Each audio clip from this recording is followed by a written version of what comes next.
Namasté. C'est l'hiver, il fait froid et si vous êtes comme moi et que vous n'habitez pas loin des montagnes, vous allez probablement au ski ou au snow. Donc je vais vous faire une petite pratique à faire. Si vous arrivez déjà à la faire un petit peu 1 ou 2 semaines avant de commencer la saison, c'est super, mais surtout le matin avant d'aller sur les pistes. Et particulièrement, si vous êtes quelqu'un qui ne pratiquait pas vraiment d'autres sports pendant le restant de la saison, c'est quand même intelligent de préparer son corps et de s'échauffer avant de s'élancer sur les pistes, que ce soit en ski ou en snow. Donc on va commencer en Gomukhasana. Alors c'est pas la posture la plus facile, je vous l'accorde. On va venir croiser le genou droit sur le genou gauche. Et peut-être que pour vous, c'est pas possible ce matin ou cet après-midi. Vous pouvez poser le pied sur le sol, lever le genou si c'est le cas. Et si ça ne marche toujours pas, vous croisez les jambes, la jambe droite devant. Donc on croise la cheville droite sur le genou gauche. Vous pouvez en profiter avec les pouces pour masser la voûte plantaire, pour masser l'intérieur des pieds. Surtout si vous faites cette pratique tous les matins avant d'aller skier, ce que je vous recommande chaudement. Eh bien la veille et l'avant-veille, vous avez eu les pieds enfermés dans les chaussures de ski ou dans les boots de snow et c'est pas, on va dire, le confort le plus absolu. Vos pieds sont enfermés toute la journée, en ville aussi vous me direz, mais là c'est sérieusement crispé.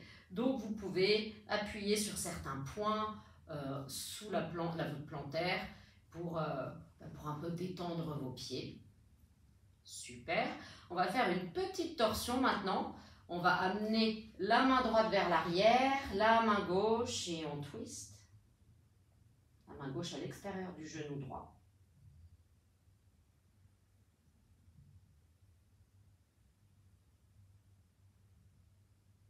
Et on va activer ici les muscles fléchisseurs, les muscles autour de la hanche, pardon. Vous allez, avec le bras gauche, soulever un peu ce genou gauche et en même temps, vous poussez le genou gauche dans le bras. Et donc, comme si les deux parties du corps étaient fortement aimantées et vous sentez ici une activation probable des muscles aux alentours de la hanche. Et c'est hyper important ces muscles-là quand on fait du ski ou du snowboard.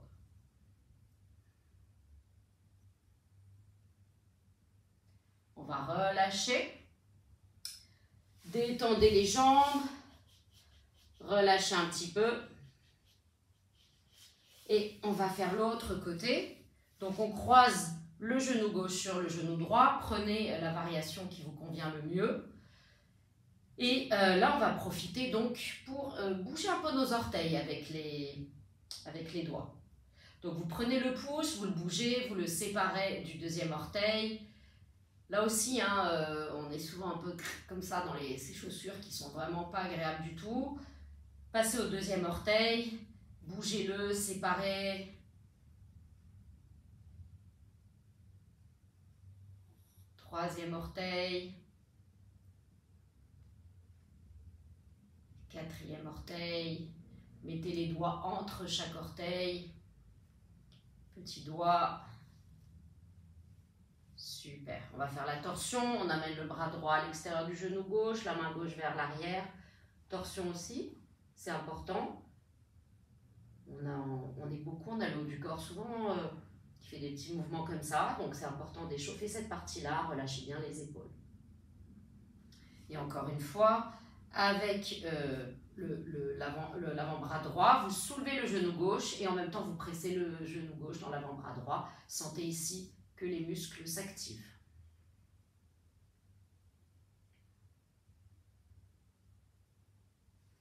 Super, on va relâcher. Je ne suis pas encore sur les pistes, alors j'ai un peu chaud. Je vais enlever mon pullover. Super. Et on va venir faire le chien tête en bas. Avant le chien tête en bas, on fait quelques allers-retours de chat et de vache. À l'inspire, on creuse le dos. À l'expire, on enroule. Si vous avez l'habitude de venir à mes cours ou de suivre mes vidéos, vous savez que c'est un mouvement que j'affectionne particulièrement. Cependant, pour certaines personnes, creuser le dos, c'est pas le top. Donc, écoutez votre corps. N'allez pas au-delà de ce qui est agréable, c'est plus un mouvement ici pour réveiller la colonne vertébrale et pour de la mobilité. Et on va enrouler le dos, expire, on revient à un dos neutre, on crochette les orteils dans le sol, on est dans le chien tête en bas. Et vous allez plier le genou gauche et pousser le talon droit dans le sol. Sentez là un bel étirement, talon d'Achille, mollet, peut-être l'arrière de la cuisse. Et puis on change de côté, on plie le genou droit, on tend la jambe gauche, on pousse le talon gauche dans le sol. Et on fait ça plusieurs fois.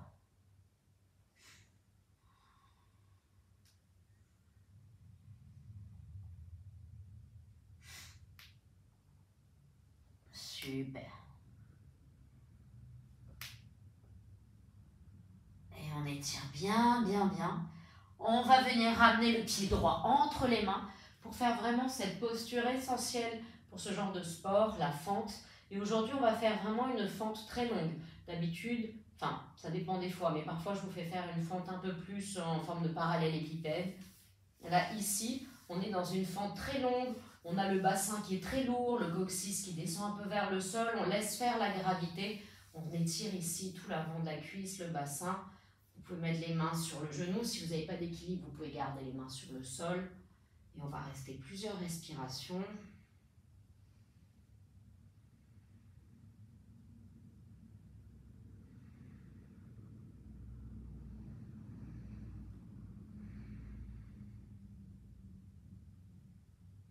Super. Et on remet les mains sur le tapis. On soulève le genou arrière. On est à nouveau dans le chien tête en bas. Et on va venir dans la fente de l'autre côté.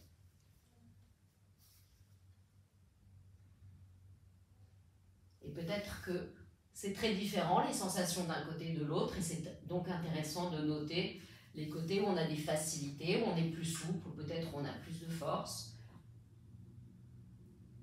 C'est la même chose quand vous êtes sur les pistes. Moi, je sais qu'il y a le virage à droite est beaucoup plus élégant que le virage à gauche. Ça a toujours été comme ça. Je travaille dessus, mais il y a quand même un côté qui reste mieux que l'autre ou plus à l'aise, on va dire. Et on va relâcher. On va venir pour le prochain... le prochain exercice, vous allez avoir besoin d'un bloc, mais avant, j'aimerais que nous parlions du genou. Donc, le genou, évidemment qu'il bouge beaucoup comme ça, mais en ski, il bouge aussi un petit peu comme ça. Enfin, même pas qu'un petit peu. Vous avez besoin de cette rotation. Ce n'est pas le mouvement le plus important de cette articulation du genou, on est bien d'accord, mais c'est un mouvement qui est hyper important quand on est skieur. Donc, vous allez un peu bouger votre genou dans ce sens-là, tout doucement, sans forcer. Si vous sentez que c'est désagréable ou douloureux, allez-y vraiment avec précaution. Prenez la ligne médiane du pied, là, jusque dans le prolongement du tibia, et faites en sorte que ça reste, ça bouge pas, pour être sûr que le mouvement ne soit pas la cheville, le pied ne bouge pas, comme si là vous aviez la chaussure de ski, et que ça ne vienne pas de la hanche non plus, mais que c'est bien ici que se passe la rotation. Et vous voyez, c'est pas gigantesque, mais c'est pas anodin non plus. Et c'est ça qui fait les petits... on est en dévers, quand on est dans les virages, on a un pied plus haut que l'autre. Donc c'est quand même très important ici de renforcer et de connaître la mobilité de cette zone tout autour du genou. On va faire l'autre côté. Donc n'oubliez pas la ligne médiane du pied là qui part de l'orteil du milieu, qui est dans le prolongement du tibia. Tout ça ne bouge pas. Tout ça ne fait qu'un. Et le mouvement, il part de là. Pas de la cheville.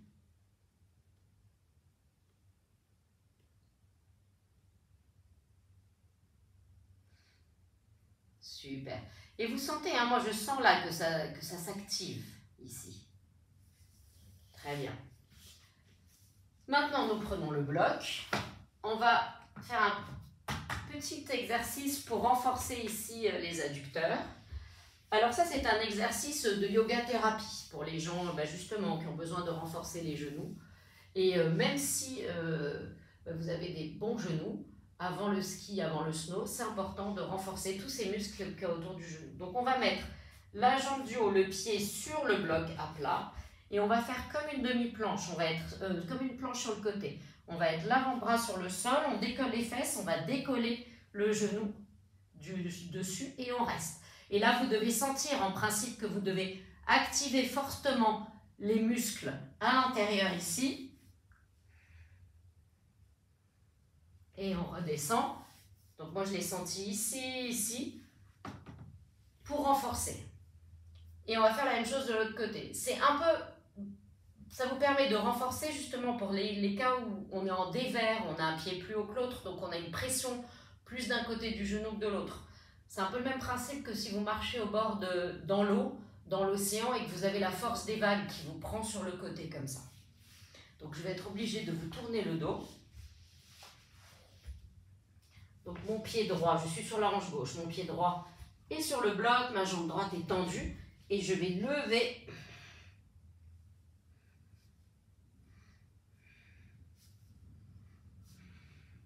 Et je sens ici que ça travaille tout autour du genou. On presse bien le pied dans le bloc. Et on relâche. Et vous pouvez le faire plusieurs fois si vous le souhaitez. Super. Donc pour le prochain exercice, on va venir faire le pigeon. Le pigeon aussi, c'est un exercice très intéressant. C'est une posture vraiment chouette pour les hanches.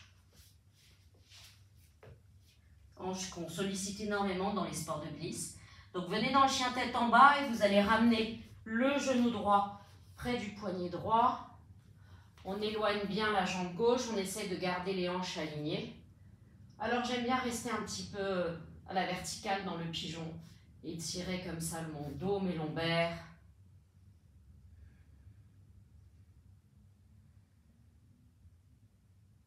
Et puis vous allez venir sur les avant-bras et puis vous allez transférer le poids de la hanche droite à la hanche gauche. C'est subtil, on n'est pas obligé de faire de grandes variations, mais vous sentez. Vous sentez des petites choses comme ça dans la hanche droite.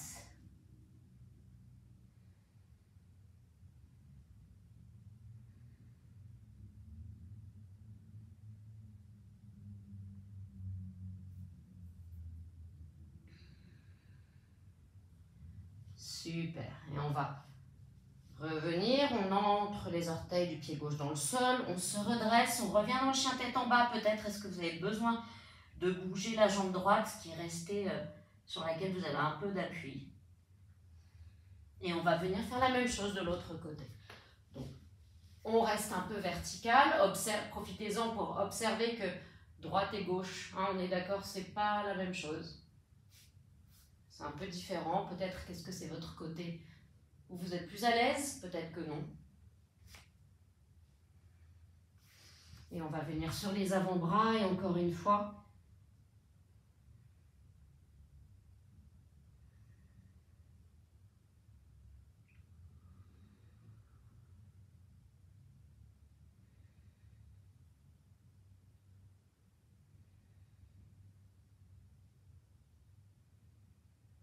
Petit mouvement de droite à gauche.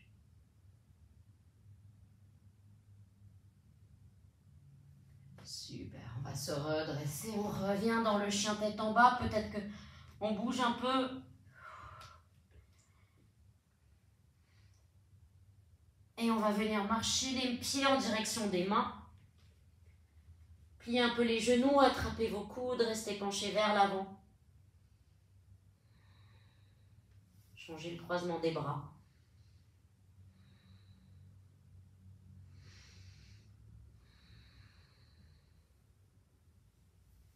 Et on plie les genoux, on se redresse. Et les bras le long du corps. On va venir faire Prasarita Padottanasana. Donc vous séparez bien les pieds sont parallèles. Le bord extérieur des pieds parallèle au bord court du tapis. Inspire, on allonge le dos. Expire, on va se pencher vers l'avant. J'insiste bien, les pieds sont bien écartés. Vous allez mettre les mains sur le tapis. Et on va marcher les mains vers la droite et on plie le genou gauche, donc le genou droit, comme si la jambe droite était dans la chaise. Et on revient au centre et on va sur le côté gauche. On garde les deux pieds à plat, on va en dynamique. On va à droite, on revient au centre et on va à gauche. On va à droite et on va à gauche. Et une dernière fois, on va à droite et on va à gauche. Et on va revenir au centre. Et on se plie en deux, on attrape les gros orteils, les coudes sur le côté, on allonge le dos. Et sentez bien un étirement à la chaîne postérieure des jambes.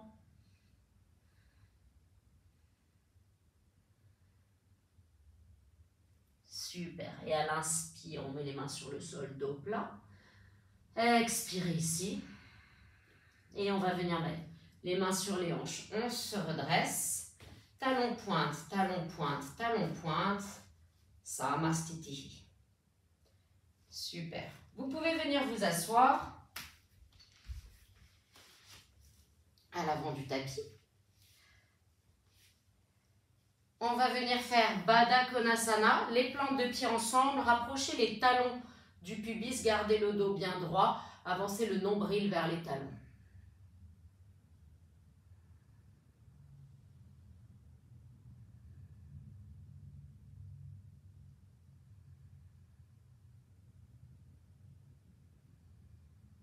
Donc, je répète qu'on garde une colonne vertébrale longue. Il y a l'autre version où on arrondit le dos. Là, on essaie d'avoir le dos plat.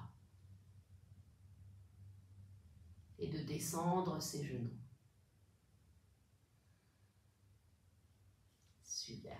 Et si vous voulez, vous pouvez un peu bouger comme ça en mode papillon, comme si vos jambes c'était des ailes, pour ici échauffer les ailes.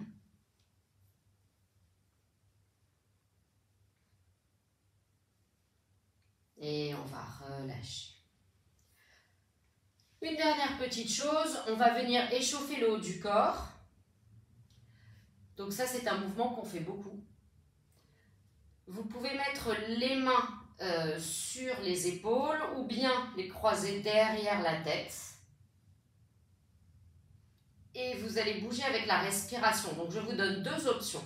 Soit vous inspirez au centre, expirez, vous allez à droite. Inspirez, vous revenez, expirez à gauche. Inspirez, vous revenez, etc. Soit vous le faites avec Kapalabhati, la respiration de feu. Donc je vous rappelle ce qu'est Kapalabhati. Vous prenez une grande inspire, c'est une respiration qui se fait avec le ventre. On a une inspire et on pompe après. Vous voyez, je ne sais pas si on voit avec le leggings, mais tout part du ventre. Et en fait, le fait d'expirer comme ça, l'air revient et ça re-remplit les poumons. Donc, et du coup, c'est beaucoup plus rapide si on fait avec Kapalabhati. Donc, je vous montre Kapalabhati. Donc, inspirez.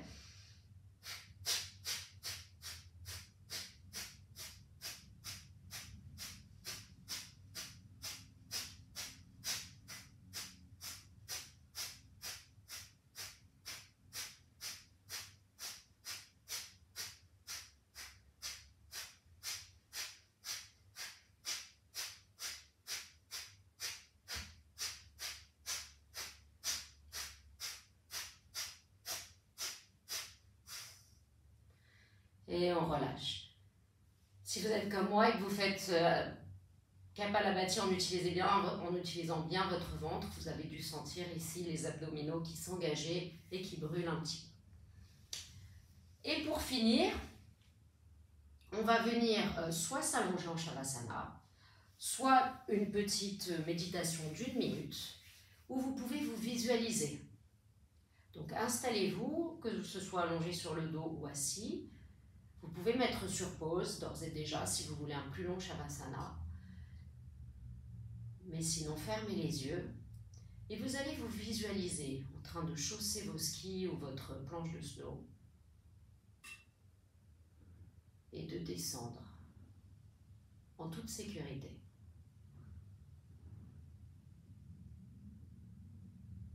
sentez vraiment comme une préparation mentale.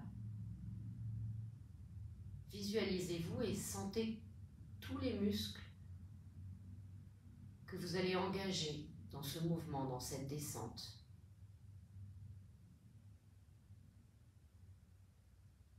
Les sensations que vous allez avoir, que ce soit les pieds, les chevilles, puis les genoux,